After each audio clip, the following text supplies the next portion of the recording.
Assalamualaikum warahmatullahi wabarakatuh. Saya Nanja Faira Ayundari. Di video kali ini saya akan membahas tentang karya ilmiah tugas bahasa Indonesia yang berjudul Analisis Perkembangan Anak Usia Sekolah Dasar.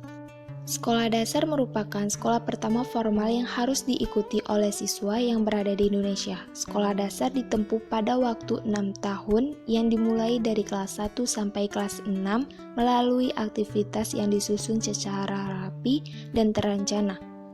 Sekolah dasar harus dapat berkembang di dalam masyarakat agar dapat memberikan layanan dalam pendidikan siswa dalam mencapai tujuan pendidikan nasional. Pendidikan di sekolah dasar memiliki tujuan besar yang berguna bagi negara dan siswa itu sendiri. Ada beberapa poin yang kita bahas dalam video ini. Yang pertama, bagaimana karakteristik anak sekolah dasar. Yang kedua, apa saja ciri-ciri perkembangan anak sekolah dasar. Yang ketiga, apa saja aspek perkembangan anak sekolah dasar. Yang keempat, apa faktor yang mempengaruhi perkembangan anak.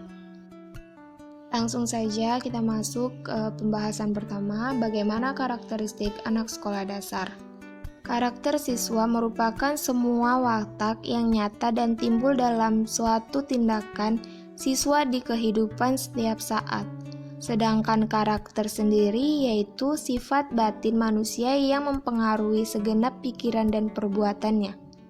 Pembahasan yang kedua, ciri-ciri perkembangan anak sekolah dasar. Yang pertama, aktif bergerak. Yang kedua, rasa ingin tahu yang besar. Yang ketiga, selalu bertanya dan ingin mencoba. Yang keempat, masih lebih mudah memahami hal-hal yang bersifat konkret. Yang kelima, senang bekerja dalam kelompok dan mulai tidak bergantung kepada orang tua. Yang keenam, mulai mencari tahu sendiri hal-hal yang mereka ingin tahu.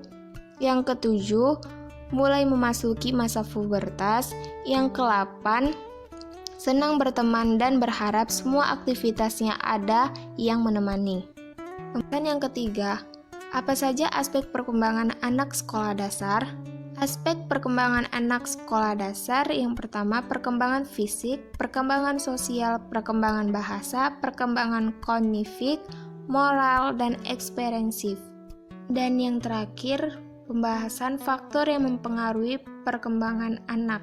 Faktor yang mempengaruhi perkembangan anak diantaranya faktor dalam, faktor luar, faktor psikologis, faktor sosioekonomi, faktor lingkungan, faktor simulasi, faktor obat-obatan, faktor teman sebaya, faktor keragaman budaya. Lingkungan yang mempengaruhi perkembangan anak yaitu lingkungan sekolah, lingkungan keluarga, lingkungan teman sebaya. Mungkin secara singkat itu saja yang bisa saya sampaikan di dalam video ini. Kurang lebihnya saya mohon maaf. Wassalamualaikum warahmatullahi wabarakatuh.